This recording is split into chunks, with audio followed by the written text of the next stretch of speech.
நாலாவது திருவிழா மாலை பொழுது பரம்பொருளின் பெரும்புகளை பாடி பணிதலன்றி இருக்கக்கூடிய நிறைய விடயங்கள். இதற்குரிய தொடக்கமும் நல்லூர் தான். இன்றைய நாள்ல மிக முக்கியமான ஒரு மாற்றம்.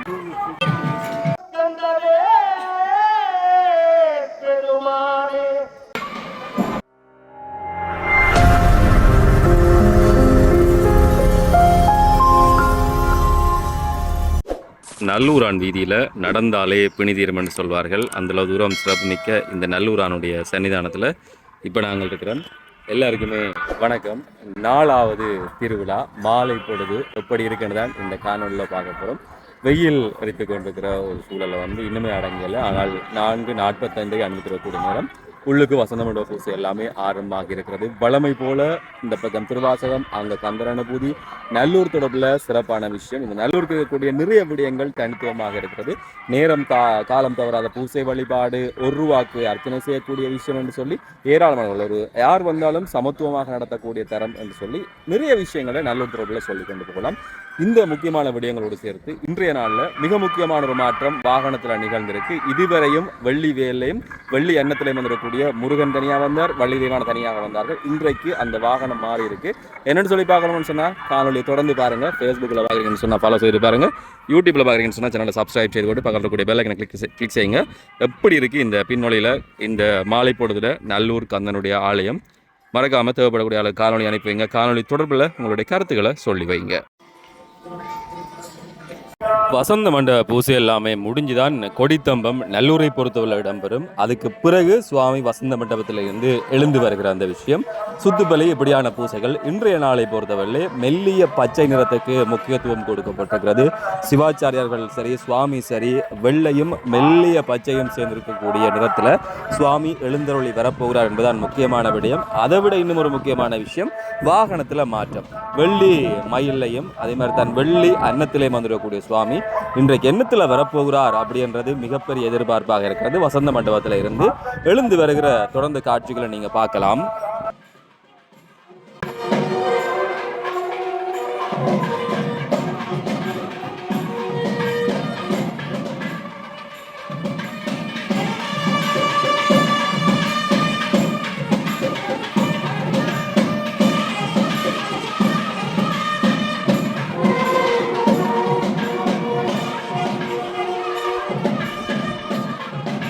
சுவாமி வீதிவலம் வருவதற்கு முன்பாக சுத்துப்பலி அப்படின்னு சொல்லி ஒரு பூசை இடம்பெறும்.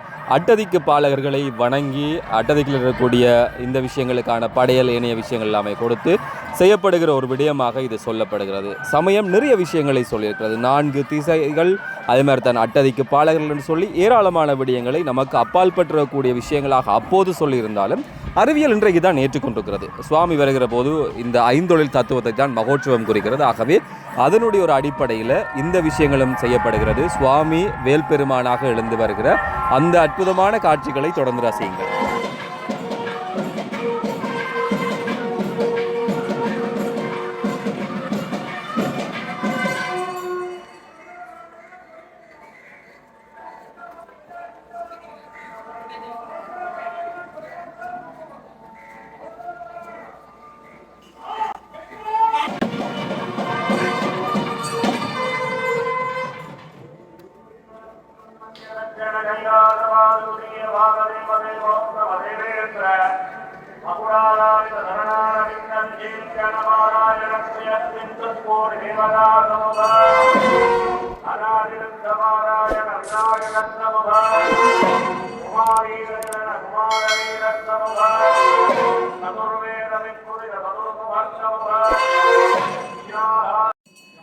இதுவரை காலமும் வெள்ளி மயிலையும் வெள்ளி அன்னத்திலையும் வந்துடக்கூடிய வேலவனம் வள்ளி தெய்வானையும் இன்றைய நாளில் வண்ண மயில் ஏறி வந்திருக்கிறார்கள். வண்ண மயில் வாகனனை அப்படின்னு சொல்லி பாடல் கூட இருக்கிறது. அதை நிரூபிக்கிற வகையிலே இன்னும் அழகுக்கு அழகு சேர்க்கிற அற்புதமான ஒரு காட்சியாகத்தான் இது இருக்கும். எல்லா நிறங்களும் சேர்ந்து வரக்கூடிய இந்த பின்னணியோடு சுவாமி பக்தர்களுடைய தோள்களில் உள்வீதி வலத்துக்காக புறப்படுகிறார். இப்படியே போய் யாகத்தில் யாக பூசையை தொடர்ந்து வெளிவீதிக்கு எழுந்தருளி வருகிற அந்த தத்துவமான காட்சி. அது இதுக்கு பிறகு வெளியில் நிகழக்கூடிய பல்வேறுபட்ட வழிபாடுகளையும் இந்த காணொலியில் நீங்கள் பார்க்க போகிறீங்க. தேவைப்படக்கூடிய ஆட்களுக்கு மறக்காமல் அனுப்பி வைங்க. இந்த காணொலி ஏதாவது மாற்றங்கள் செய்யணும்னு சொன்னால் மறக்காமல் அந்த விஷயங்களையும் கருத்துக்களாக சொல்லி வைங்க.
கைலாய காட்சி போல் இந்த காட்சி நீங்கள் பார்க்குறீங்க. ஒரு பக்கம் புகை மூட்டமாக இந்த வாசனை திரவியங்கள் எல்லாமே முருகப்பெருமானுடைய வரவுக்கு அவர் முன்பாக இருக்கப்பட தங்கமாக ஜொலிக்கிற வேல்பெருமான் யாகம் நோக்கி எழுந்து வருகிறார்.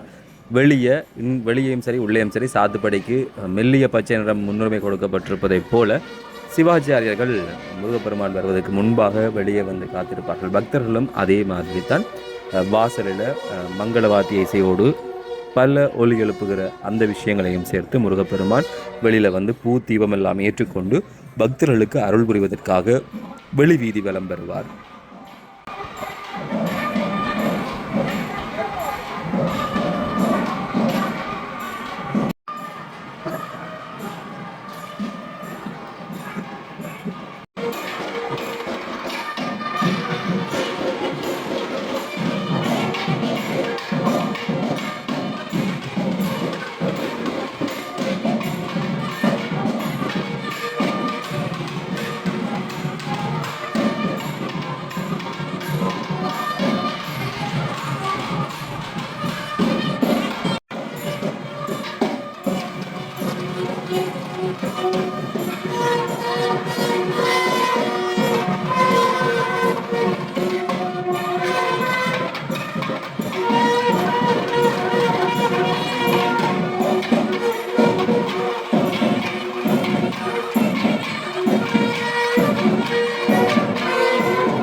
பட்டொளி பட்டு பிரகாசிக்கிற இந்த மாலை பொழுதில் தனியொளியாக வேல்பெருமான் தங்க வேல்பெருமான் தன்னிருவரோடும் வள்ளி தெய்வானையை சேர்த்து கொண்டு வண்ண மயில் ஏறி வருகிற ஒப்பற்ற பேரழகு பின்ன பச்சை பின்னணியோடு இன்னுமே ரம்மியமாக இருக்கும். மிக ஏராளமான பக்தர்கள். இதில் தான் ஒரு விஷயம் சொல்லணும். முருகன் வருகிற போது யாரும் முருகனுக்கு பின்புறமாக காட்டி நடக்கிற ஒரு விஷயம் இங்கே நாங்கள் பார்க்கவே முடியாது. முருகனை பார்த்தபடி தாங்கள் பின்புறமாக நகர்கிற ஒரு விடயம்தான் நல்லூரை பொறுத்தவரையிலே அதிகமாக பார்க்கலாம். தேர்முட்டிக்கு அண்மித்திடக்கூடிய இந்த பகுதியில் முருகப்பெருமான் எழுந்து வருகிறார். இதை தொடர்ந்து தான் இன்னும் ஒரு முக்கியமான விஷயம், வளமையாக நீங்கள் எதிர்பார்த்து காத்திருப்பதை போல பிரசன்னா குருக்கள் தரக்கூடிய அற்புதமான முருகனுக்குரிய இசை கந்தர் அனுபூதி தமிழ் வழியே அது எங்கள் காதுகளையும் வந்து சேரட்டும்.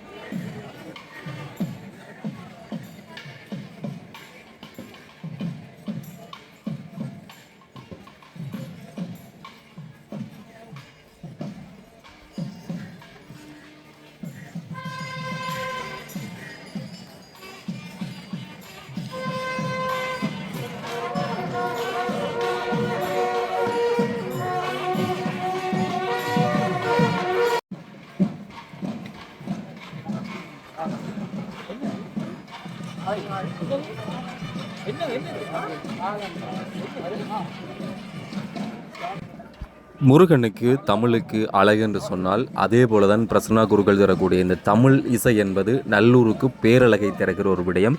ஒவ்வொரு நாளிலும் இதை காண்பதற்காகவும் கேட்பதற்காகவும் கட்சி தவறி போடுறதை கொஞ்சம் பிந்திச்சுன்னு சொன்னால் ஏராளமானவர்கள் அழைப்படுத்த கேட்கக்கூடிய அளவுக்கு அந்தளவு தூரம் ஆத்மார்த்தமாக எல்லோரையும் சென்று சேர்ந்திருக்கிறது இந்த இசையும் தமிழும். பிரசன்னா குருக்கள் இந்த பக்கமாக தயாராக இருக்க முருகப்பெருமான் எழுந்து இந்த கோபுரம் நோக்கி நகர்ந்து வருகிறார்.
வேலவனே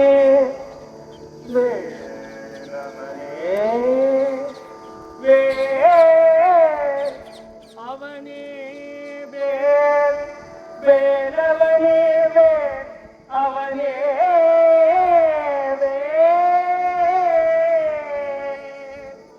தொழைப்பட்டுருவத்தொடுவேலவனே பிரபுஞ்சகிரி மலையையும் சூரபன்மலையும் அழித்து ஒழித்தவே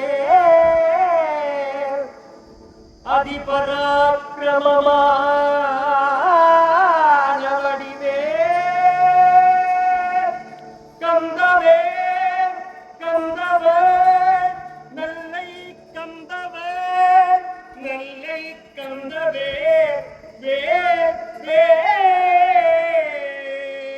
சூரபன்மாவையும் பிரபுஞ்சகிரியையும் துளைத்தவே வேரே பெருமானே கந்தவே பெருமானே வளைபட்ட கைமாறொடு மனைவி மக்கள் என்னும் பின்னல் வரையில் அகப்பட்டு நான் அழிந்து ஒளிந்து போக விடுவாயோ நல்லை கந்தவே பெருமானே வளைபட்ட கைமாறொடு மக்களெனும் தழைப்பட்டு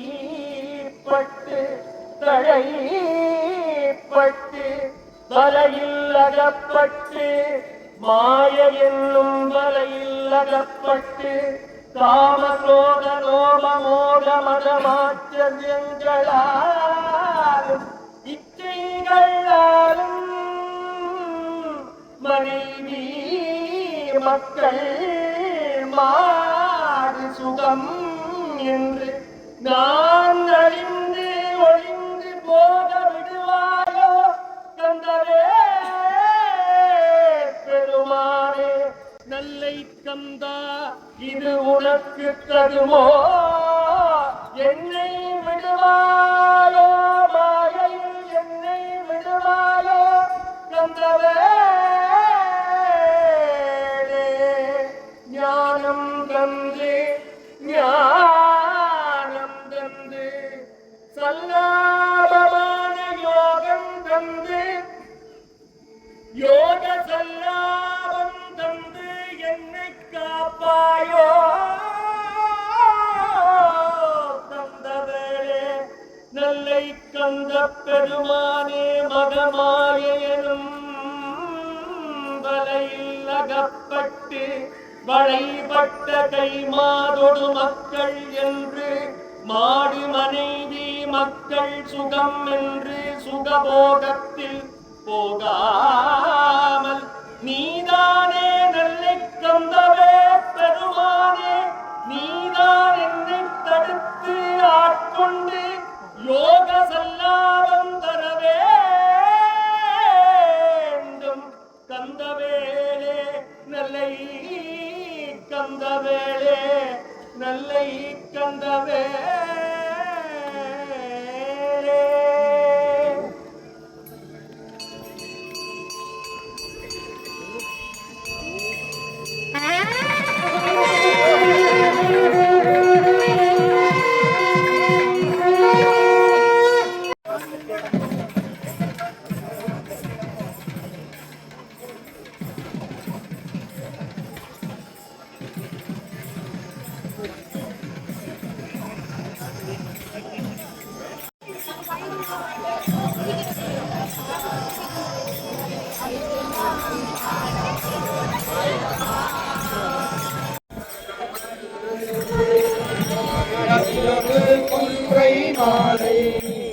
மாலை மங்கும் வேளை கந்தர் அனுபூதி கேட்டு மகிழ்ந்து முருகன் மயில் மீது வண்ண மயில் மீது உலா வந்து புறப்பட்டு போகிறார்.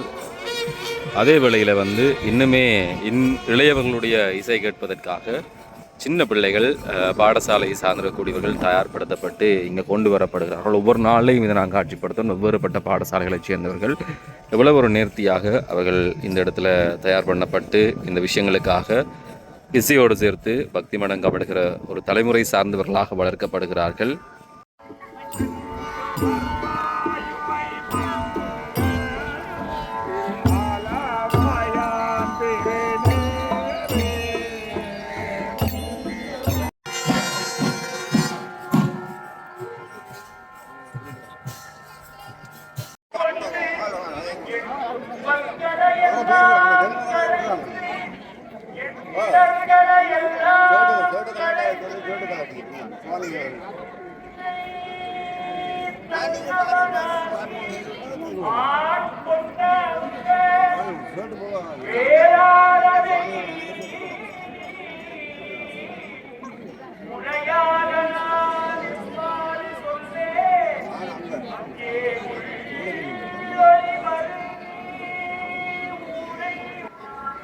தகதகவென தங்க கோபுரம் ஜொலிக்கிறது. அண்மையிலே குடமுழுக்கு கலசாபிஷேகம் கன்றக்கூடியது.